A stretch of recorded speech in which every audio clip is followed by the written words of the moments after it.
is Dylan Pilon. I own Cloud9 Marketing Group located in East Long Meadow, Massachusetts. We are a digital and social media marketing agency, so we can facilitate any of the marketing and advertising that a brand or a business would need on the internet. That includes content creation, so creating the posts that go out on your social profiles, managing those communities, so replying to the comments, messages, and reviews that are coming in on behalf of your brand, facilitating any of the paid media, so that's highly targeted ads on Facebook, Instagram, LinkedIn, Pinterest, Twitter, Snapchat. We also are a Google certified agency, so we've been tested by Google to run ads on their search and display networks, and we also facilitate email marketing campaigns for our clients as well. I launched Cloud9 Marketing Group when I was 23 years old. At the time, I was working for Newell Rubbermaid when they still owned American Saw Lennox Tools here in East Long Meadow. I was a digital marketing and e-commerce specialist with them through an internship program, and that is when I first had started Cloud9.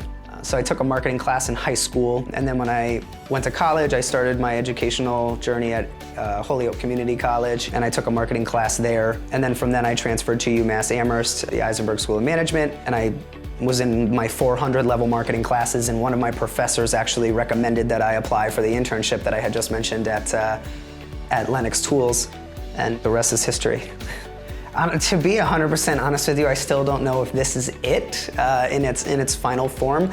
I think I've always been interested in the creative side of marketing and how a brand can create a campaign that can elicit emotion from a consumer. It'll make you laugh, it'll make you cry, it'll motivate you, it'll make you angry or upset. So that has always been interesting to me, but I don't know exactly what Cloud9 Marketing Group will look like in its final form when all is said and done. The work environment, a lot of it is office-based. A lot of it is going out to client meetings or traveling to perhaps video production shoots, being on-site. Every day looks a little bit different, which is nice. It kind of breaks up the monotony of what your standard 9-to-5 job would look like. But a lot of it is mental stress, juggling client expectation, trying to understand how to prioritize, what the timelines are. But a lot of it is done through a keyboard. It varies by day because when you're in client services, you're at the mercy of the client's schedule, really. So, if somebody wants to meet at 7 a.m. or if they want to meet at 7 p.m., you need to be flexible enough to make that happen and execute for your client. So I don't really have too much of a set schedule. Come in, check email, get all my I's dotted and T's crossed for the day, and then if I'm not headed out to a meeting, then it's just executing on whatever those initiatives are that we've already outlined for the current client roster. That's an interesting question, right? And I do a lot of speaking at educational institutions, and that question always comes up. I feel these days the majority of jobs or career paths, because of the way the internet is and YouTube and all the resources that people have at their fingertips, traditional education is becoming less vital or necessary to become successful.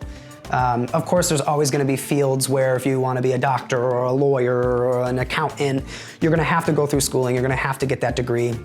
That's probably never going to be a negotiable point. But when it comes certainly to entrepreneurship or starting your own business, I think the most important things that you learn in schooling that are applied to entrepreneurship are the network, the people that you meet, and how do you leverage those connections. So one thing that I always say is you should shake every hand and take every business card.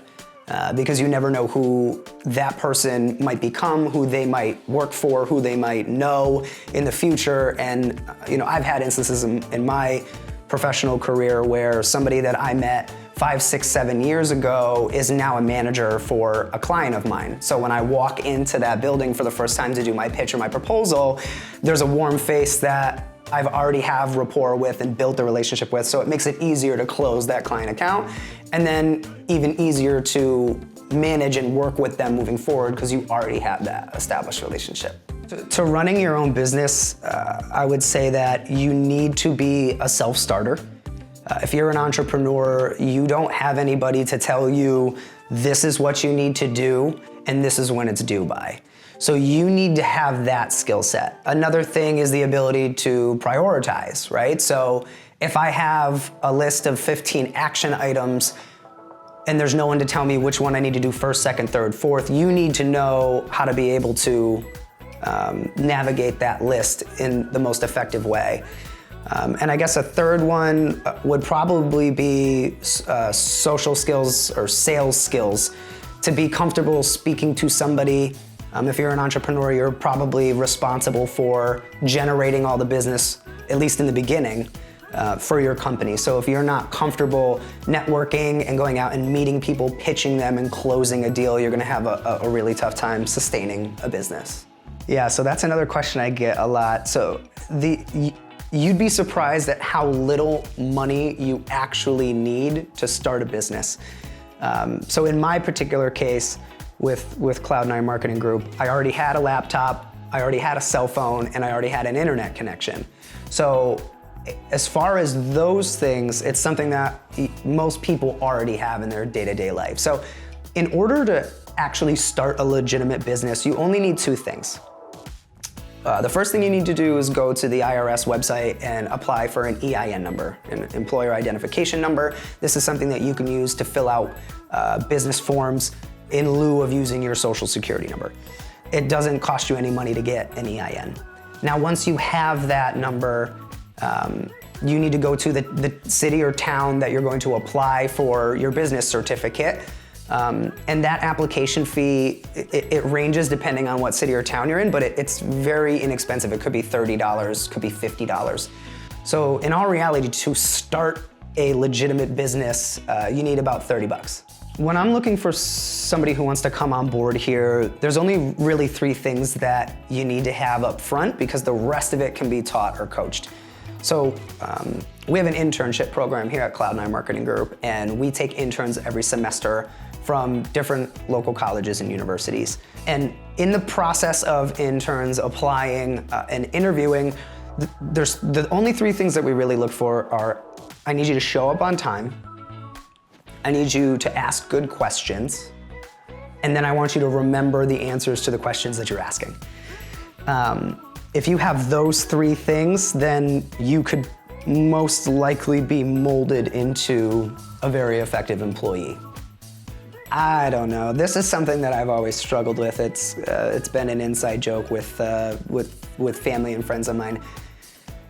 I guess big picture, if you look at it, the biggest accomplishment is that I've been able to start something that I can sustain my lifestyle. I have a business that is mine, and it pays all my bills, and I'm able to live comfortably. You know, I don't live an extravagant lifestyle, but that in and of itself, I think most people would say is a big accomplishment. Well, one thing that's tough is if you work like a 9-to-5 job or a corporate job, you have one manager that you need to keep happy. So in my case, working in client services and owning a marketing agency, we have between 30 and 40 clients on any given month, and I have to keep all of them happy. So that can be a struggle because you need to understand how maybe this client finds these particular things to be very important and we need to execute on those. Maybe this client has a completely different set of objectives, and you need to also understand interpersonally how they want to be communicated with. Some people hate talking on the phone and they only want to go through text message. Some people want to have an in-person meeting. Even if you're only going to meet for 15 minutes, they still want you to be there in their building to discuss whatever it is that they want to talk about. So I think that's one of the biggest challenges is how do you manage all those personalities and live up to the expectations that you're both setting for each other. Don't put all your eggs in one basket. I'll leave it at that. Try everything. The younger you are, the more time you have to figure everything out. So try as many different things as you can. If you're interested in 3 different jobs, get 3 different internships, or go get a job shadow, or call up somebody in your community and say, hey, can I just hang out and watch you operate your business for a day, just so I can get a little bit of a behind the curtain look at what goes on. I think people are so focused or programmed to go to school, get a degree, get a job, and then you're off on that path. and you didn't really have any time to experiment or explore and taste different things that have potentially interested you. So that would be my biggest piece of advice for a student is do everything you can. Like shake every hand and take every business card. So this is the Cloud9 Marketing Group office here in East Long Meadow. It's a small, modest space, but you don't need much room to run an agency like mine, which is actually a good thing if you're a startup. So the only reason we really even got an office in the first place is because we needed a place to put the interns when we established an internship program. Otherwise, I'd probably still be working out of my house. But so this is where our marketing assistant, Ashley, sits. And then I have interns sit across from her. This is a general space that sometimes we can meet with clients if they want to come in and have a conversation. And then I sit over in the corner here. Just a simple desk setup with some outlets to plug into. It's really nothing fancy, but thankfully we don't need anything extravagant. Our strategic partners, if we need video production or photography, a lot of them will have studios, and a lot of the work we do is on site at a client's location anyway. So we're fortunate in that regard that we can have a small and cost-effective space to operate the entire company out of.